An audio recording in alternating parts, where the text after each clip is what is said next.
We're at the stage of the project right now where we have 3 different concepts that we want to show, and we're interested in your input as we try to narrow these down to that preferred concept that we really want to detail out.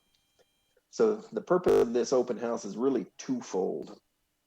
The first is to give you all the project information that we have to date. So we'll be sharing a lot of information tonight, and we'll also be urging you to go online and where there's even more information. And this is all to help you know as much as you possibly can about where we are in this process. And then the other purpose is that we want to hear from you, and we want to get your opinions on the concepts that we're presenting tonight. We want to hear which of these concepts you think will best meet the goals of revision to Rice Street. So we'll talk a little bit about that later. And so here's how we've structured the open house to try to do that. And you can switch slides, Nicole. We are going to do a presentation. So we're hoping that that'll take 30 to 40 minutes probably to go through this presentation. And helping me present tonight, we will have Nick Fisher, who is our project manager for Ramsey County. And on the connecting with community piece, we will have Hyla Mays and Juana Sullivan Jansen helping to present that information. And then I will go through some of the design ideas for Rice Street. At that point, we want to pause, and we're going to, Nicole will work her magic, and we will all zoom out to some breakout rooms where we can have hopefully some good discussion. We'll try to split everybody pretty evenly. We'll put some of our technical staff in those breakout rooms as well to answer questions and have a little bit deeper conversation about the various alternatives that we're showing. And so then we will come back and we'll do just a brief report out on what we heard in those breakout rooms, and just a couple of slides on next steps and where we go from here. So at that point, the open house will be over. However, we will be sticking around. You know, if we're done before the 2-hour time period, we'll stick around. People still have questions. We'll be happy to stick around and answer questions for a while after that. So that's the format of the meeting. And just a couple of quick ground rules. Please stay on mute while we're doing the presentation. There's a lot of people. We're up to nearly 50 people on this call, and so it could be a little bit of chaos. So please remember your mute button. Feel free to use the chat box. We will be monitoring the chat box all the way through this. So if you have questions there during the presentation, feel free to plug them right in there. And we're monitoring that, and you will more than likely get a good answer from one of our staff right away. So please feel free to do that. Burning questions, feel free to raise your hand if you have a question, and we would prefer to just get through this presentation if we can, and then save those questions for the breakout rooms. But if there's something that can't wait, please let us know that. Okay, next slide, and I will now introduce Nick Fisher. Nick is with Ramsey County, and Nick is the county project manager for this. All right, thanks, Scott. Thanks for the introduction. Again, I am Nick Fisher with Ramsey County. Could we go to the next slide, please? So on the right side there, you'll see a map. The location of this project is on Rice Street between Pennsylvania and Wheelock. Kind of why are we all here? Because everyone has been on Rice Street and can see that it's at the end of its useful life. So it needs to be rebuilt. So we're here to figure out what we need to build. So this area is a diverse mix of residents. So there's homeowners out here, users, pedestrians, lots of pedestrians, bicyclists, transit users. There's a lot of businesses on this corridor and all modes of travel. What else is happening out here? We need to improve safety for pedestrians and vehicles, and help with community development, business vitality, definitely bike and pedestrian connections, both along the Rice Street and crossing the street, public safety and livability concerns. So there's a lot on our to-do list. So our main end goal is to develop a final plan for Rice Street between those units. Next slide, please. And we have a lot of other goals too. Public safety. So there's far too many pedestrian, bike, and traffic accidents out here. So working on that as a goal. Promote community investment, maintain transit service. We'll even talk about a BRT line that's coming out here in the future in the upcoming slides. Improve pedestrian safety. So shorter pedestrian crossings, more crosswalks, pedestrian medians, everything's on the table for that. Workforce development, meaning jobs, improve bicycle safety, promote healthy community, provide business support, create an inviting environment. So green space, trees, art, anything to make it more inviting out there. Promote economic development, and of course, improve vehicle safety. Next slide, please. So here's our timeline. We've been in engagement for a long time now, and we'll do public engagement like this till the end, both on this venue and online and in person if we can. Right now, we're kind of wrapping up our preliminary design here very quickly with our final 3 concepts kind of presented today, and then get some comments on that. And very soon we'll be into kind of our final concept and an implementation plan. So coming next year and beyond, figure out how to actually build what the community wants out here. And this is kind of a long corridor. It all won't be built in 1 year. It'll take multiple years, but we need some sort of timeline to figure out how all that's going to go, and that's on our to-do list. And then I'll pass it up. Scott, you got one more thing? Yeah, just thanks, Nick. Just want to pass it over to Hyla, and Hyla is the lead of our engagement team. We have a fantastic engagement team, which consists of our Bolton and Mink staff from Formula, and staff from Forecast Public Arts, and they'll be helping us out with this engagement piece as well. So Hyla, go ahead and take it away. Thanks, Scott. I'm very glad to be here this evening. Next slide. I'm going to do a little bit of background about our strategy and some of the work that's been done to date, and then I'm going to pass it over to Juana to talk about some of the near-term engagement and sort of what we're learning, because I should start by saying it's really important that we think that we're not just listening, but that we're making connections and making sure that the results we're coming with are really representative of the community, representative of what people need here and want here. This strategy slide here just talks, sorry, can you go back? The strategy slide here just talks through some of the main components of our approach in this engagement process. One is working with the community. This is about community partnerships, individuals, groups, agencies, and all the people who are here who care about this area. We want to make sure that this is something where we're engaging people as directly and interactively as possible. Investing in community institutions. You'll hear about the liaisons and the work they're doing, and a lot of the partnership work is done is to make investments, including physical, financial investments in small ways, to demonstrate that this is about enriching the community, not just showing up and leaving again. Building relationships and capacity. A lot of our focus is, of course, on the near term, getting this right solution for the corridor, but we also want to think the bigger picture. How is this community going to be somewhat stronger, have more capacity to engage in the future to continue to do work long after this particular window has passed? And again, looking towards the long term in terms of solutions. Some of these things we'll hear a little bit later about how you can deliver things nearer term, hopefully, so that we're not waiting forever for results.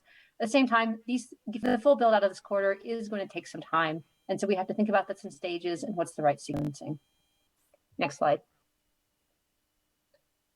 This is just sort of a summary of a previous phase of engagement. We're in what we're calling phase 3, which is kind of a loose term, but really about the concepts you're going to see tonight. I'm sure what you are all here for. A little bit about the work to date, and I'm not going to go into all these numbers and background pieces, just to let you know that there has been a lot of conversation to date and a lot of feedback in terms of the concepts you're going to see today. We asked a lot of questions around different subsectors of what this corridor is about to sort of suss out what's most important to people on transit, on bike ped, streetscape, vehicle, neighborhood solutions, and other components that make up what this corridor is about. We asked detailed questions and had people participate in a number of different ways. Some of you who are on here may have been part of that earlier phase to understand better what we want to, what's important, and help people also understand all the things that come into play in this process. Next slide. I'm not going to go into details of this. And for those of you who are data people or interested in this, this is all available on our website as well if you'd like to know more about the background research and the information to date. I was just going to say, we asked in this case different questions around certain elements of the streetscape and certain elements of the corridor, and saying, how do you feel about them? And just before we get to the concepts, how do you feel about this being part of the Rice Street? Does it seem like it's a good fit or not? Not going to detail here, but we had some things that people thought, this is a great idea, we love it here. We have some things people are like, this doesn't seem right. And we had some where there was a kind of a split, where there's a strong opinions and it was almost 50-50 on something. And I'll call it one particular issue, bike facilities, and you'll hear a lot about that later on. That was sort of an issue where we had a lot of different perspectives on multiple sides of that issue. So this told us some things were important, but also pointed towards the things we're going to need more discussion to sort of make some tough decisions. Next slide. These comment, again, not going to go into these comment themes in detail, but just to say, we had a lot of discussion about what was important to the community. We'll have a top level summary in a moment here, but just a sense of the flavor of what we've heard is a lot of people talking about the importance of prioritizing safety for people walking and biking and traveling through this area, about issues with the way traffic flows today, about when to make sure that there's ways to make sure that cars aren't blazing through here. They need to get through here safely, but that you're not compromising the safety of people on the corridor. That we should spruce up the place, placemaking more attractive, more appealing, and that again, that there's a sense of how this fits into the larger network in terms of bike connectivity, ped connectivity, and of course the surrounding neighborhoods. I will, at this point, turn it over to Juana to talk about the community liaison component, which has been sort of one of the most, I would say, vibrant parts of our engagement scope, and certainly something where hopefully some of you have had an opportunity to be engaged. So, Juana, want to take it away? Thanks, Hyla. Hello, everyone. Thanks for coming. I'm Juana Sullivan-Jansen, and I am the coordinator for the Artist Liaison team. In the middle of COVID, you've likely been walking down Rice Street or seen us at a Rice Larpenteur event or at one of the area restaurants. And that was the team polling and asking people what their feelings are and what their hopes are for the future of Rice Street. I'm going to share now what we've been doing since the last open house. The team, which consisted of Melissa Vang, Krista Bayer, Melvin Giles, and Kyle Voigtlander worked together as artists to design an activity book and some postcards that are being distributed to kids and their families in the neighborhood this summer. We've been working continually to form community partnerships to be sure that as we were conducting focus groups or participating in neighborhood events, we were on the radar for organizations that were having activities so that we could be involved. We've also conducted a series of our own focus groups in partnership with area businesses and invited those who attended to choose a gift certificate from one of the area businesses to support them during the COVID pandemic. We spent the winter prepping our brand new mobile engagement vehicle, which you'll see in other slides, and brainstorming about other ways that we'd be able to interact with the community this summer and into the fall. Next slide. So what have we been doing? During the winter, we conducted 3 focus groups, one with area gardeners, another with artists and creative business owners in the area, and another with new residents. This summer, we participated in the Safe Summer Nights youth engagement activity at the Rec Center, the North End Social at Roy Wilkins Park, formerly Lewis Park. And as I mentioned, we've been working to get the brand new Rice Street activity book into the hands of youth in the neighborhood. If you're here tonight and interested in receiving a copy of the activity book, you can check out a number of places in the neighborhood, including the Rice Street Library, the Nino office, popping into any of the North End socials. Catch us when we're riding around the neighborhood in our cart. You can stop by In Progress, the Rec Center, Open Cities Clinic, and a number of other places. If you strike out, as we only printed 500 copies, I'll also tell you to take a pop into the chat and you'll see a link where you can download the activity book online for yourself. After tonight's open house, we'll begin what we're calling a sort of book-in coordination, which means that we'll be working on the ground to literally try to create some engagement tools so that when people are walking up and down Rice Street, they will see that this area is about to change. And they'll have the opportunity to go online and check out the proposals that you'll get to see tonight. And they'll also be able to give feedback there. You'll see we'll drop into the chat a few times over the course of the evening the link so that you can go in and see what we'll also be discussing in the focus groups in the breakout sessions this evening. In addition to the team that Scott introduced, we'll also be working with Metro Transit, with planning, with Parks and Recreation, and other organizations that are interested in the future of Rice Street. Next slide. This is our mobile engagement cart. You will see us this summer tooling around the neighborhood, possibly blowing bubbles, but absolutely handing out activity books and other tools to invite people to get involved in the process.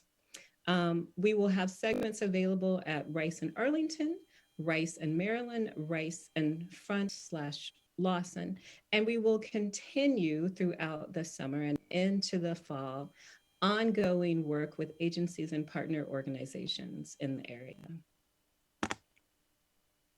So what's a high-level takeaway? As we wrap up this process, the things that we know will be important are giving a high priority to safety of pedestrians and traffic safety, particularly at intersections and crosswalks, which are the places where the two come into connection. We're carefully considering what it means to create a Rice Street that is safe for pedestrians, for vehicles, for bicycles, and is also a successful transit facility for those who need to navigate a variety of transportation tools in order to get to their destinations. How can we support the community beyond the roadway? It was the #1 question that people asked when we were doing the engagement on the street.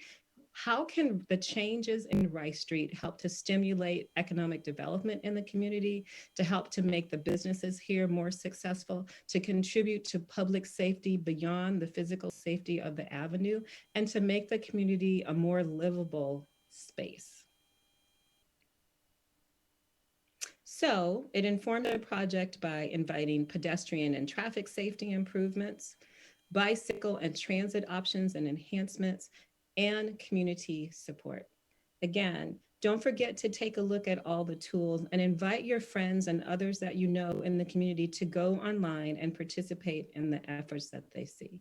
And if you're lucky and you catch us in the field, you may just go home with free coloring books, with free coupons for ice cream or gift certificates to any of the area businesses, and ensure that your opinions are a part of the future of the project. Thanks for joining us. Thank you, Juana, Hyla, Nick. That's a good overview. And I did want to just give another reminder. I'm going to shift gears now from the engagement piece and the project overview to now talking about alternatives. So please, if you do have questions, throw those in the chat and we will try to respond to them real time. If you have some real serious questions, we can certainly get into those during our breakout sessions, which will be coming up in about 15 minutes or so. So please feel free to do that, and we'll answer those. Before we get into the project alternatives, I do want to really reiterate what Juana just got done saying. We'd really like to drive as much of this traffic as we can to our interactive map and our online tools. This forum here tonight is a really great way to hear from people, but really to get on the project record and really give your input. That is a great place to go. There's a bit more detail than we can do on a small screen here tonight, and there are visuals there for you to take a look at, and you can kind of spend your own time at your own speed making your comments. It's a bit like a social media platform as well, where you can comment on other people's comments. You can support other people's comments. You can rebut other people's comments, politely, please. And so we do have that kind of a give and take on that forum as well. Okay, next slide. one of the things that we really started out nearly 2 years ago when we started this process was to say that this is not just a transportation project. This is a Rice Street community project, even though it's coming out of a public works type of project. So on the left side, you see we do have, I'll call them kind of the normal transportation goals that you see, and these follow the expressed planning principles of both Ramsey County and the city of St. Paul, providing safe pedestrian accommodations, providing safe bicycle connections, improved transit service, safe traffic operations, and welcoming streetscape. So those play very heavily into our evaluation of the concepts and alternatives that we've developed. On the other hand, that's not the only thing we're looking at here. So we are really trying to dig deep into the community context as well. So the goals on the right side that you see that we're weighing our alternatives against are things like economic development. How do people in the neighborhood, how do we develop workforce? What is a healthy community, and how does a project like this contribute to a healthy community? Public safety, Nick mentioned earlier. And on this side of the ledger, it's not just crashes and safety issues on transportation. It's public safety of everyone all the time. And then what are the community defined goals? We asked, and those were incorporated into our evaluation criteria as well. So the next slide. Another thing we wanted to recognize that we have about a 2-mile corridor here. We're just 2 miles of Rice Street, but that's a lot. And I think you all know Rice Street pretty well, and you know that kind of the character of Rice Street changes a little bit up and down the line. So while we're looking at concepts for this corridor, we didn't want to just assume that one size concept would fit the whole corridor. So we really looked at different segments within this corridor, and if you think a little bit about it, going from south to north, Pennsylvania to Atwater is kind of defined by the railroad crossing. It's a little more industrial and manufacturing in nature. It's kind of its own segment. When you go from Atwater up to Maryland, it's really a commercial district, buildings close in. It's got its own character. From Maryland up to the railroad to the north of Ivy, I believe, it's got a little bit different character. You see some residential popping into the corridor in that area. Plus, there's also some commercial. Then from the railroad north to Wheelock, it gets to be a little bit more suburban-like in nature with parking, buildings set back from the right-of-way, parking lots abutting the right-of-way. So it's a little bit different also. So we wanted to recognize that there could be different solutions for these different types of segments that we have. So next slide. You probably don't need a reminder of what Rice Street is today because you're all very, very familiar with it. But one thing that we did want to acknowledge with this is today it's a 4-lane road. And a couple of things I want to really point out on this drawing that we have here. It's 4 lanes in each direction, as you know. In certain locations, that outside lane becomes a parking lane at certain times of the day, creates some confusion, creates some little more erratic traffic patterns, and has certainly contributed to the high crash history that we have out here. Another thing I want to point out is if you look at the sidewalk space on either side of the roadway, it's approximately the same. It's not entirely uniform the whole stretch, but it's pretty close. There's a 6-foot sidewalk abutting the right-of-way on either side, and then there's a 4-foot boulevard that you see there. And I want to talk just about that boulevard for just a second, because that becomes a very important piece to us in the design process as we move forward. That boulevard, we kind of refer to it as flex space. It's needed for a couple of things. We need a place, as you see in this drawing, we need a place to put lights. We need a place to put fire hydrants. We need a place to put signs, traffic signs, and other signs. And so there's utility in that space.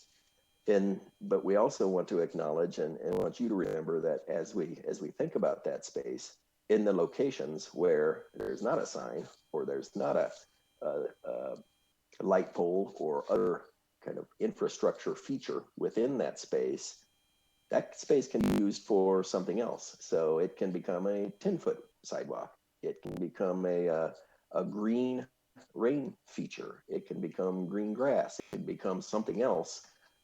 Benches, bike racks. There are many things that can be used for. Art. So it becomes a space that becomes part of the sidewalk. So the combination of what the sidewalk is and what that flex space is can be really important to these alternatives.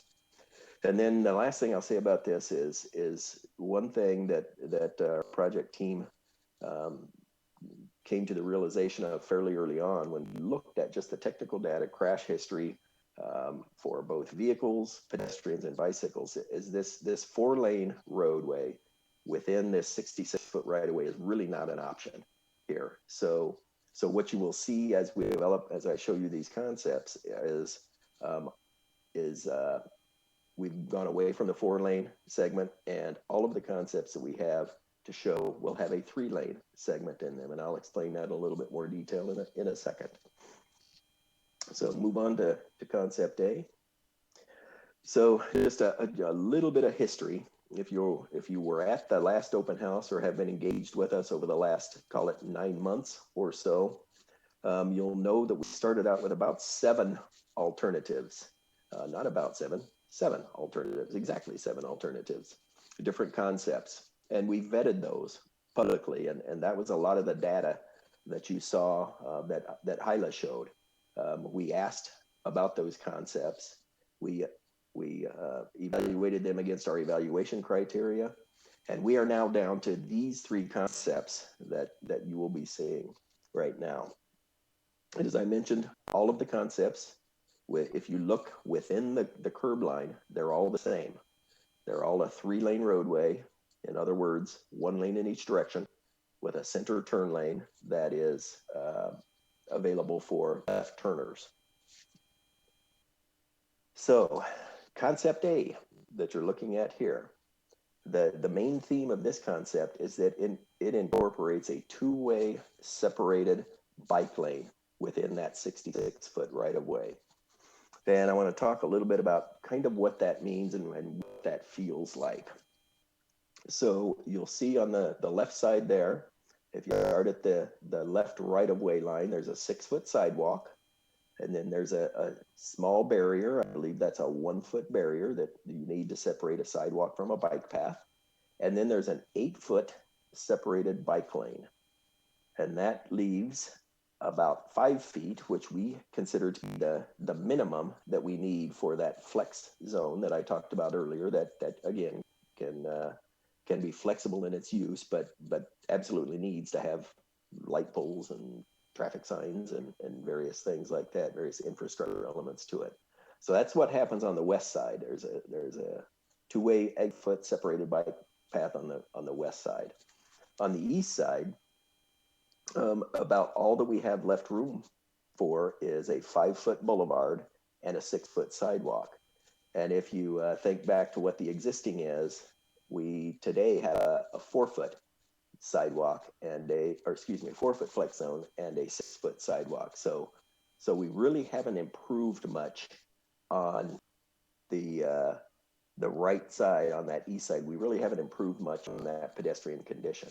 On the west side, we still have the same 6-foot sidewalk. Again, not improving much on that pedestrian condition, but we do have a separated bike facility on that. Okay. Let's move on to the next slide, which is an actual visualization of that. So we took that concept and said, what would that look like? And this is actually at Montana Avenue. So you see it's at Montana looking north. So you see the McDonald's on the left side there, and just kind of behind you to the right and behind is the parks. The ball fields are sitting right there.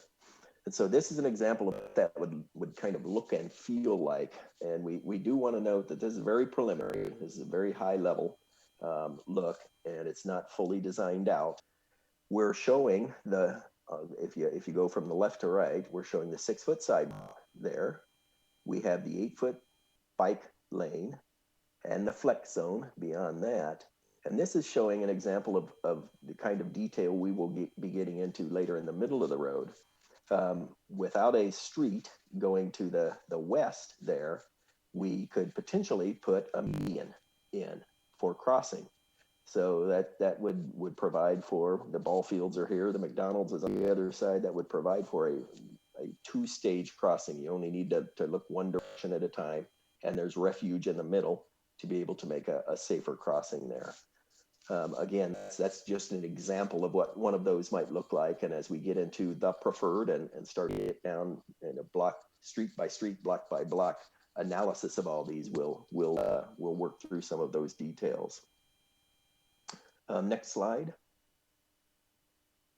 So the pros and the cons of Concept A. The pros are, it does provide a dedicated bicycle facility that connects to a lot of regional and local connections. And that type of facility is an all ages and abilities bicycle network. It's very comfortable to ride on. It doesn't mix traffic.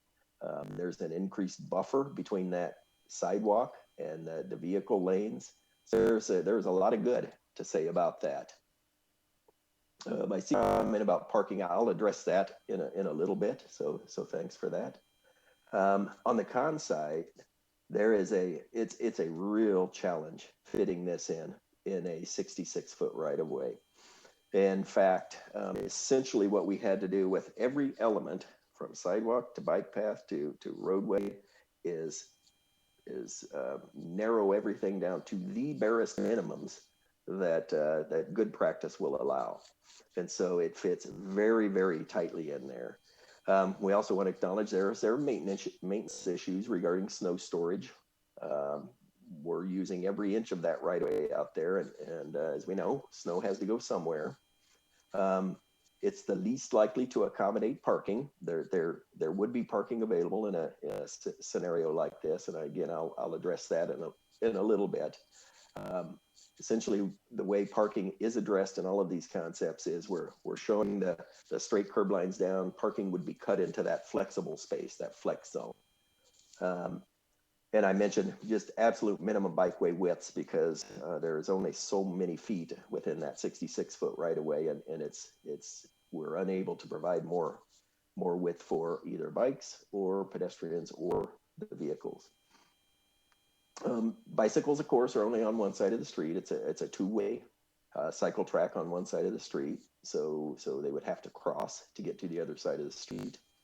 And then with the real squeezing of this, it really limits our opportunities for those kinds of amenities and green infrastructure that could help aesthetically out here and help really kind of make a place special.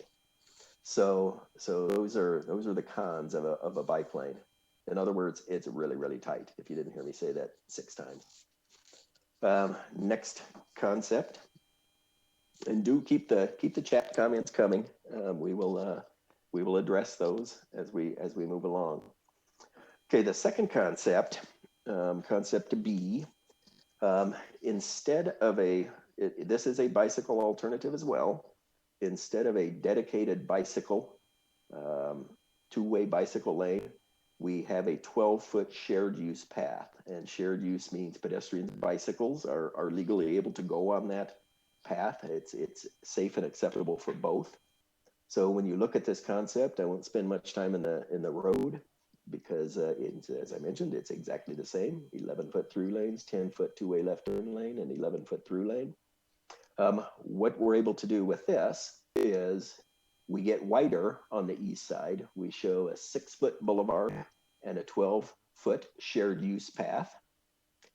And on the east side, I did say west side, didn't I? On the east side, we get a little bit wider as well. 6-foot boulevard and a 6-foot sidewalk there. So it starts to widen out a little bit more. In other words, this bicycle accommodation takes up a little bit less room than a sidewalk and a bicycle path by combining them. And so everything else other than the roadway can get a little bit wider, a little more comfortable. Next slide. And this is what that would look like in an artist rendering at Ivy. so towards the north end. And you'll see that the 12-foot shared use path is on that far west side. And we've got the flex zone next to it as well. I'm just looking at my widths. So there's a 12-foot shared use path, 6-foot boulevard there. So that's 18 feet of total space on that side.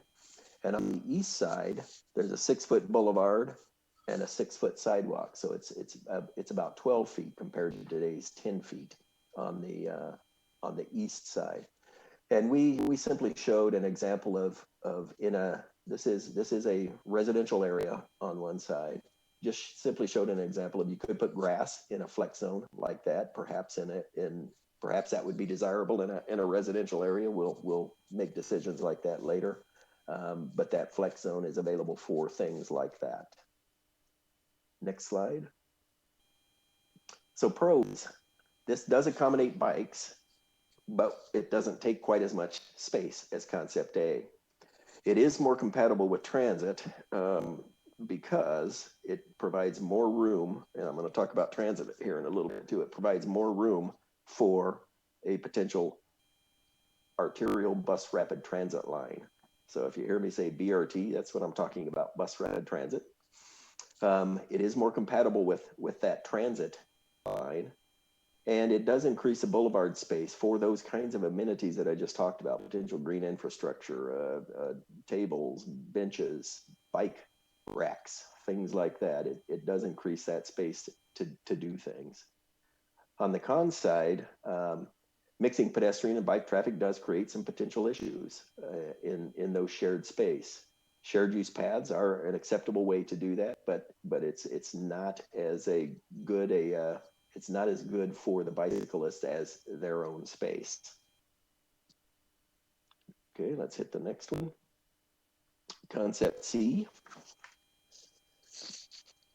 This gets into no bikeway. So this is a no bikeway option. It's basically the enhanced pedestrian option.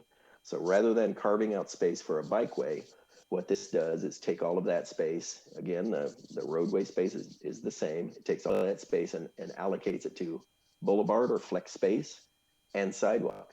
So in this case, we're showing a 8-foot sidewalk and a 7-foot boulevard on both sides. So you have about 15 feet of space to work with, which is much more comfortable for many things that would want to fit in there. And if you go to the next slide, the pros and cons of that. Oh yeah, this is Winnipeg. So we're down on the south end at Winnipeg. And you can see here, I'm going to touch briefly on parking before I hit it again a little bit later.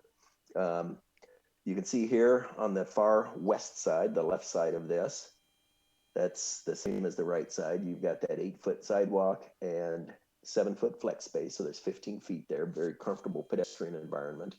And then I wanted to just show on that east side, on the right side, this is what it would look like when you cut a parking bay into that flex zone. So I mentioned if you go from the building face, 8-foot sidewalk, then a 7-foot flex space. If you take all 7 feet of that flex space and the 18 inches of the curb and gutter area, you can fit an 8-foot sidewalk, or excuse me, an 8-foot parking bay in there. And so I'll talk about that in a little bit. And if you go to the next slide, this one is the most likely to accommodate the most parking. It's a somewhat wider pedestrian realm from 12 feet up to 15 feet. So that does give more room for other things that might want to be put within that right of way.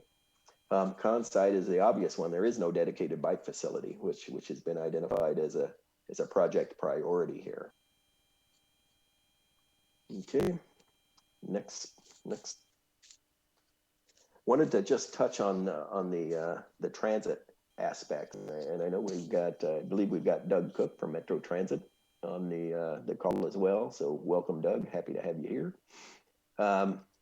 So I think most of you know that the Rice-Robert line has now been advanced and is now called the G line. And we list the stations here that are at at this time just planned. They're not a given. At this time, what we are coordinating with the G-line planners. They are part of our project management team, and actual planning for the G-line should probably start about this time next year. They're anticipating construction it's not nailed down yet, but in the 2027 to 2030 timeframe. So we're a little bit ahead of it, ahead of that project, but we've got that project team coordinating with us. So we are accommodating potential future transit stations within our project. And the last thing I'll say about the transit is, as you look at BRT stations, there's a desire for a 12-foot space for transit stations for the BRT. They have to put infrastructure there at pedestrian mixing zones. And within concept A, that is the hardest to accommodate. It's very, very hard. In fact, with concept A, which is the separated bicycle facility, we do not have the space to take a bicycle facility around the back of the transit station. So what we've designed within that concept is we stop the separated bicycle lane, we turn it into a shared use bicycle lane for that several hundred feet right behind the transit station. Then it goes back to a two-way bicycle lane beyond the transit station. So that's an example of how tight it is and how we're trying to fit a lot within that tight space. Okay, next slide. So we do have some issues to address as we get into the final designs of how this will actually work. The first and foremost and the biggest is just the space. It's very constrained. We know we have trade-offs for what fits, and that's why we've been very careful and very deliberate in the coordination with all the project partners. Along, I mentioned them earlier, the city parks, Metro Transit. So we've got a lot of good partners in here, really all working very hard to try to come up with the best design that we can. So when you think about the priority of that, we go back to our goals and try to figure out what the most important goals are there. I mentioned earlier, G-line, just fitting the BRT stations in the right locations. And again, just want to stress that Metro Transit has not started their planning process just yet. So all we have to date are these very high level assumed station locations. Another thing I wanted to touch on is the timing of this. Again, it's a 2-mile long corridor that we're looking at. We do not anticipate that we would have one project to come in and redo it all at one time. So part of the next phase will be, what is the timing? What happens first? What can we implement first? How can we implement all of it? And what is that time frame? So that's a big question, will require a lot of work and input from people as well. And then, of course, the devil is always in the details. As we get down to an intersection by intersection look at this final concept that we settle on, there are a lot of details, and we will need to be very, very close touch with the owners of businesses, properties along the whole corridor. And so there will be a lot of work to do just to nail those details down. Next one. So we did want to just simply acknowledge that this is a really hard decision, because in the ideal world, we've got enough space and we could put in everything that everybody wants. But what we have done to date is really recognizing what all those needs are. So we've developed kind of that list of what is it that everybody would like to see out here. And we're going down the list: pedestrian space, a dedicated bike facility, how the BRT fits in, and parking, which I've teed up a couple of times. I'll promise you it's the next slide, so I'll get to that in just a moment. And so for that, we definitely want to prioritize the various modes and try to give the best experience to the highest priority modes. So that's how we're approaching this. We've got a list of criteria that is incredibly long to evaluate these alternatives against, and that work is happening right now. Okay, let's go to the next slide. So just a quick review, and with the ability to put parking in. We did a parking study. It was fall of 2019. So it was before the pandemic. We would like to do some more, another look at parking out there, but of course there hasn't been a chance over the last year plus because traffic patterns changed so much. We think we may have an opportunity to do another scan this fall, perhaps when school starts, and perhaps we all hope things are a little bit more back to normal, and do another assessment of parking. Concept A, I mentioned, is the one that is the tightest, and there are limited opportunities for parking bays out there. So if you think about the space that's on either side of the road, about the only opportunity for parking would be on the east side of the street, because we've got the sidewalk and the bike path on the west side of the street. And our flex space with that alternative is not wide enough to accommodate one full parking lane. So essentially what we have to do is do some shifting on the west side of the street, get the space on the east side of the street. And so the ability to do that is much more limited where we have street connections coming in. We have to have pedestrian lighting space. That taking that flex space takes the pedestrian lighting space as well. So we have to have lights on either side of it. So it's really detailed, and it really is a very limited opportunity for parking bays on that concept A. Concept B does give us more ability to do that, and it's because the space that's available on that east side is greater in B. And so we have just about enough room to create a parking bay there. We still have to move around a little bit, but we will be able to put more parking bays in that concept B. Concept B becomes the most flexible for parking. So if you think about the flex, concept C, if I think I said B, concept C becomes more available because there's already a 7-foot boulevard on both sides. And so you can actually cut a parking bay into either side at that point. So it becomes more available, and the ability to put more parking back is with concept B. Of course, Rice Street and parking on Rice Street is not the only opportunity to park out here. Many businesses have off-street parking. There's side street available. So we're reviewing those shared parking possibilities as well. And did want to also acknowledge just simply the debate going on at the city right now about parking in general, because that is an issue that's being raised, has been raised in Minneapolis, been raised in St. Paul now, and that debate is going on at the city council about just how much parking do you actually need. So we want to acknowledge we're in kind of a debate that's in flux right now, related to parking. So the intent would be, as we go into the next phase, we would get down on a block by block spot, talk to property owners about parking, and put parking where it's wanted and needed, with the ability to do that, and not put parking where it's not wanted or needed. So that's our goal for the next phase. And then I wanted to just spend a couple of minutes before we go into our breakout rooms on just the overall corridor context. Because we talked earlier about, yes, this is coming out of Public Works. It's a street road type of project, but we want to acknowledge everything else that is going on and everything that wants to go on Rice Street.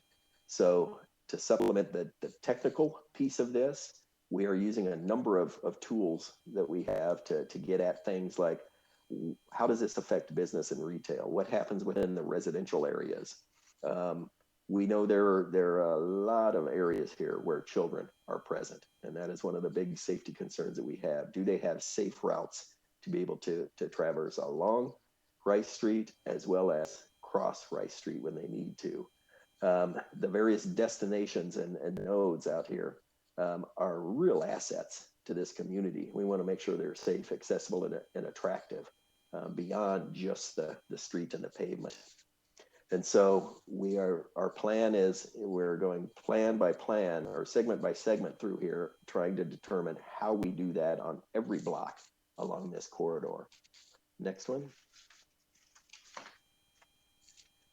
This is just it's very similar to the segment I showed you earlier.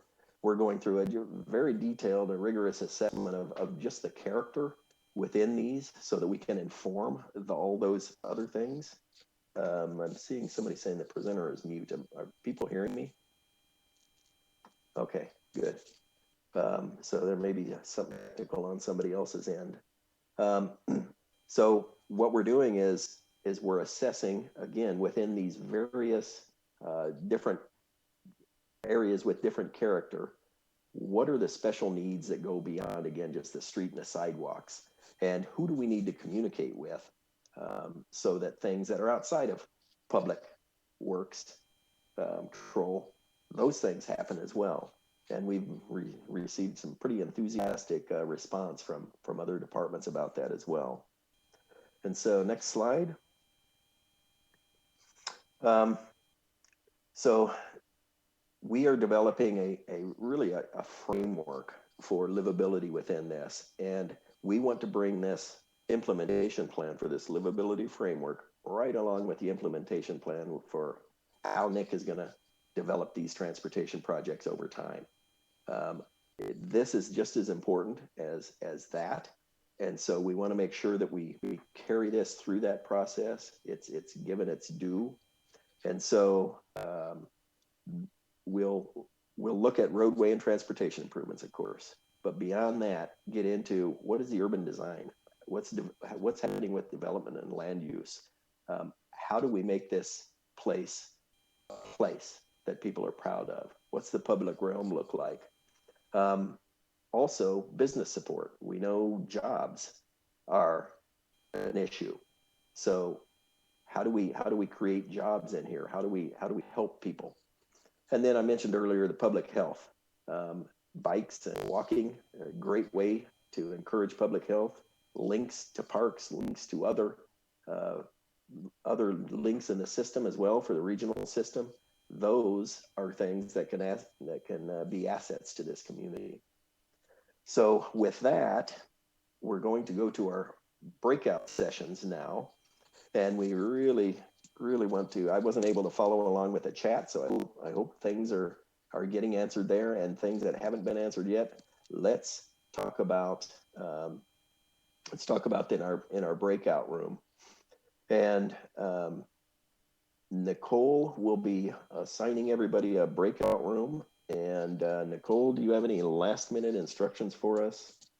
Nope, I set the timer for 20 minutes, so okay. You won't have to do anything. It will pull you into the room, and then after 20 minutes, I think there will be a minute warning before that ends. It will automatically pull us all back into the main room. So you won't have to do anything. You might have to just click a button to go to the room, but I can take us away right now if Nicole, we're all ready. Sorry, Nicole, before we go, there was a question at the very end here that might be worth answering briefly about handicap accessibility as a component of this project. Could we address that briefly, Scott? Yeah, that is a great question, because when we talk about the pedestrian realm, that's one of the most important pieces of that. ADA accessibility is a main feature of this. Every intersection will be designed to be accessible. And so absolutely, that's one of the most important pieces of this in terms of people being able to move comfortably through this corridor. So thanks for that question. That actually is incredibly important. I apologize for not mentioning that earlier. I absolutely should have. Okay, Nicole, you want to fire us away? All right, we'll be back in 20 minutes.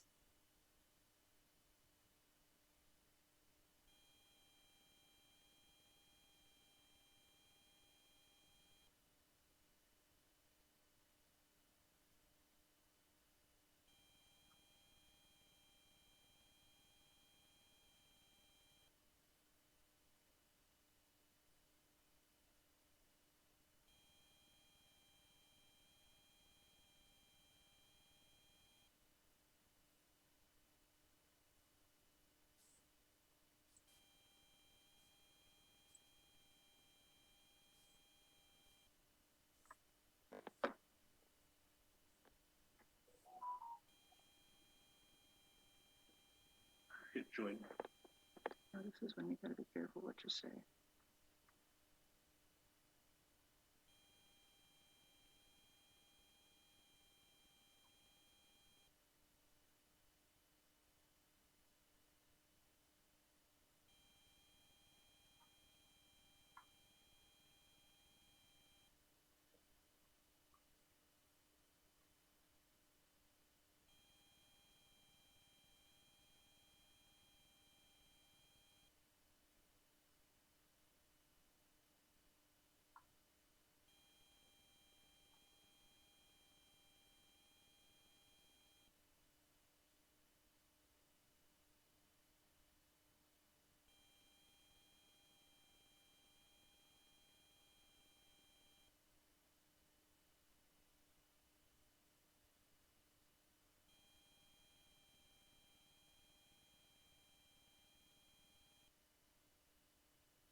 and rice. So I'm just eavesdropping to see what's happening. I do think it's important to support local business. Seems like groceries are thin. I do not live there, as I mentioned, but I do like the neighborhood, and I feel like the stores down there are a big priority. Great, thank you. Eugene just popped in, was added. We just had 2 more people added, so get a quick introduction here and then go from there. Sorry, I keep hearing things fall from around me, so I apologize. Eugene, or do you go by Gene? Well, it's actually, I go by Greg. Can you hear me okay? Yes. Yeah. Yeah, somehow the screen picked that up. I was on another deal with Parks and Rec today with the county, and I was Greg on that one. So you never know what you're going to be at the county, but they want to keep sending you the bill, right? I live over off of Payne Avenue, and we're living with the 2-way road now. You know, we got our east road